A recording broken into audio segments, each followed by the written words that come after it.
Yo, what's going on, guys? This is Houston Sports Talk back into the video today. And today we're going to be talking about the Houston Rockets offseason plan should be after trading for Kevin Durant. The Rockets yesterday made that huge trade, trading for, future Hall of Famer, 15-time All-Star and 2-time Finals MVP Kevin Durant. A trade Ime Udoka really pushed for. The Rockets gave up Jalen Green, one of their best scorers last season, but also, even though he was one of the best scorers, he was also very inefficient. And that's something the Rockets really, missed in the playoffs was his scoring. And there was a lot of inefficiency from Jalen Green in these playoffs. And that's something, where you saw the way Jalen Green played, the way he played in these playoffs is not something you're going to see from Kevin Durant. Maybe Kevin Durant in the Thunderstruck movie, but not from Kevin Durant in a postseason where you saw Jalen Green, a 20-point-per-game scorer, average, 12, 13 points per game in that series. And really those numbers were only saw like that because there's the one game where he erupted for 38 points, and then the rest of the series it was really bad for Jalen Green. So, it was a great trade for the Rockets. I think at the heavy price of Dillon Brooks, because Dillon Brooks, yes, offensively might not be as great as Jalen Green.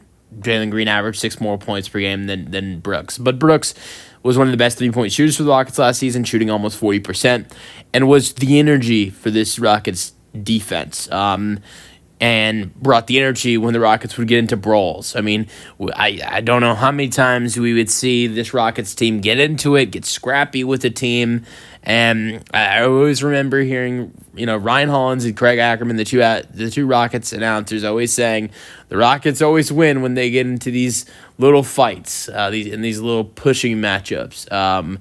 So I think you will miss that from Dillon Brooks, but I think the Rockets are going to try to probably find a way to replace that this offseason. And good thing for the Rockets is, we are going into free agency in the draft. There is no draft picks for this Rockets team. Well, they do have, I'm not sure if that 60th overall pick was involved in that Durant deal. I know 5 seconds were, but I don't know if that was one.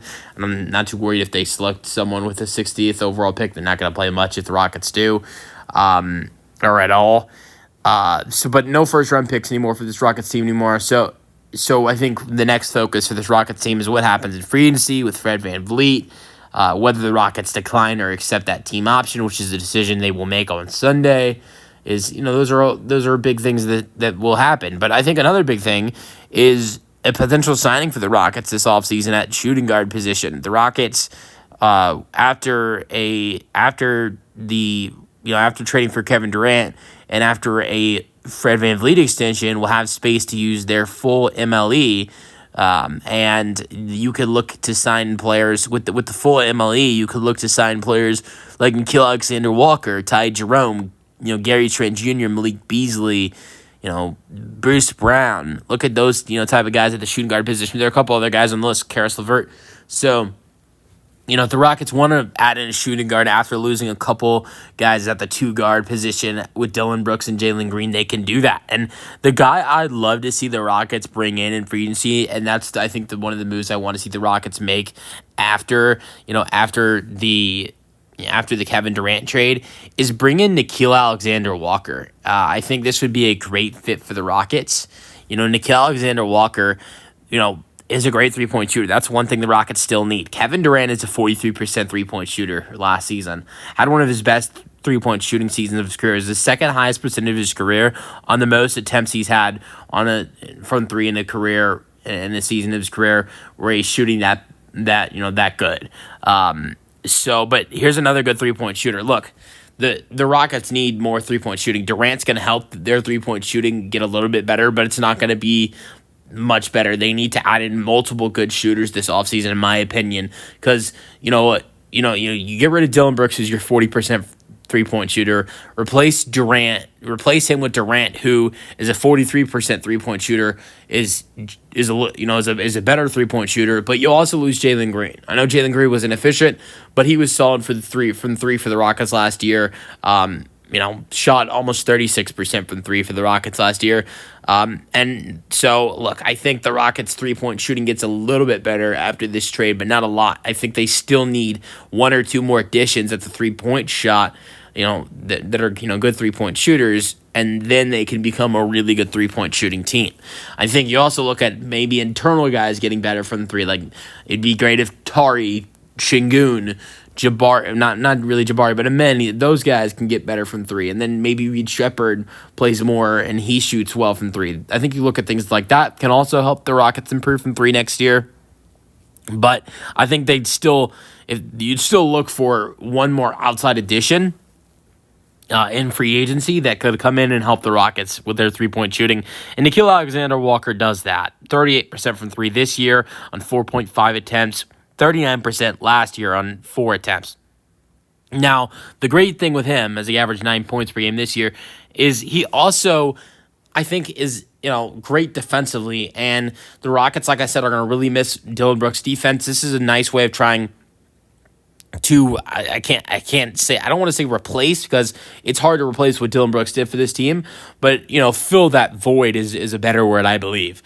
Adding in Nickeil Alexander-Walker defensively and 3-point shooting. And so adding Alexander-Walker with Durant, I think it definitely copes the loss of Dillon Brooks. And so I think after the Nickeil Alexander-Walker signing, which is very possible with the MLE that the Rockets can use, you can sign Alexander Walker. You can sign Van Vliet to an extension. I think the Rockets need to decline that team option and then sign Van Vliet to an extension, because the Rockets can decline Van Vliet's option and then sign him to an extension, which, look, he loses out on some money, but he wants to return to Houston. I think he'll still return to Houston even if the Rockets decline that option. Saves them a lot of money next year, because he'd be making, if the Rockets let's just say the Rockets, they exercise his option, and then it becomes, his salary becomes $45 million next year. And let's just say the Rockets and Van Vliet maybe agree to a 2-year, $50 million extension after that. That would mean you'd see Van Vliet make $45 million next season, and then make $25 million the next 2 seasons. So, but if the Rockets decline the team option, I'm thinking they sign Van Vliet to a 3-year, $80 million deal, and so Van Vliet, instead of making $25 million for 2 years, he can make a little bit more.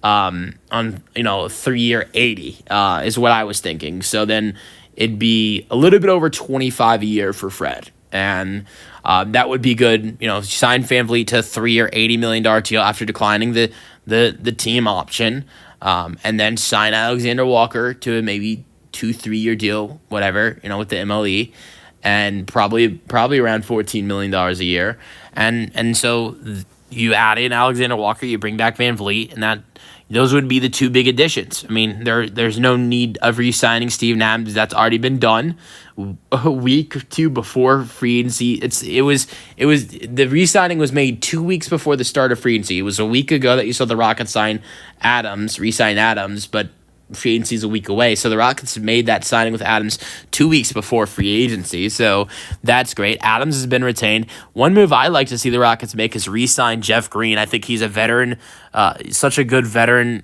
guy, veteran presence in this locker room, and still great backup. He's, very familiar with Kevin Durant, teammates in OKC and Seattle. Him and Kevin Durant are the only 2 players left in the league that played in Seattle with the Supersonics. So it'd be great to see Jeff Green and Kevin Durant on the same team again. So I'd love to see Jeff Green re-sign with the Rockets and play a 3rd season. I think he'd have to take a little bit of a cheaper deal. I'd like for the Rockets to decline the team option of Aaron Holiday. I think Aaron Holiday is a really good backup, but I think Reed Shepherd needs a bigger role next season, and $4.9 million is, I think, too much for a 3rd-string point guard. So I don't know if the Rockets. I think if you're the Rockets, you maybe look to add in another point guard as a 3rd point guard this offseason, but I don't think it should be Aaron Holiday making $4.9 million, in my opinion. And what does the team look like after after these moves I've suggested? By the way, I think Jason Tate, let him go somewhere else this offseason. But what does the team look like? Fred Van Vliet. Starting line, it's Fred Van Vliet, Amen Thompson, Jabari Smith Jr., Kevin Durant, and Alperen Şengün. Off the bench, you've got Reed Shepherd, Nickeil Alexander-Walker, Cam Whitmore, Tari Eason, and Steven Adams. And I think that is a really good bench for this Rockets team. And, then you also have got Jeff Green, Jock Landale off the bench for the Rockets. I think if you decline Aaron Holiday, here's one thing the Rockets could do. Do the same thing you do with Van Vliet. Maybe you decline Aaron Holiday's team option and see if he'll re-sign with the team on a cheaper deal. That is something you could look at doing. I don't know if Holiday would be, Holiday might be turned off by the Rockets if they decline that $4.9 million option, and he might not want to return to the team. But there are still other solid third string, like Bone. There's a couple guys I'm going to throw out there. Bones Highland, Jalen Hood-Schifino, Delano Banton, solid three-point shooter, Jordan McLaughlin, Monte Morris. So those are some guys you could look at as a third point guard if you decide to decline the team option of Aaron Holiday and he does not want to return. I think I listed some solid backup point guards. I could throw in another one, former Rocket who never played for the Rockets. Dante Exum is another one, but who could come in and be a third string point guard. I would prefer Aaron Holiday than all of those other guys, but I don't think making $4.9 million next year if you're going to be the third point guard on the team and Reed Shepherd is going to take on a bigger role, and I don't think it's worth it for him to be making $4.9 million. But so like I said, I think the Rockets should sign Nickeil Alexander-Walker, extend Van Vliet to 3-year 75, 3-year 80. Look to re-sign Jeff Green. I think that's a big need. When you lose Dylan Brooks, who's been great for the young guys, you need to bring back Jeff Green. And so that's what I'd like to see the squad look like as of right now. But let me know your thoughts in the comment section, and peace out. Go Rockets.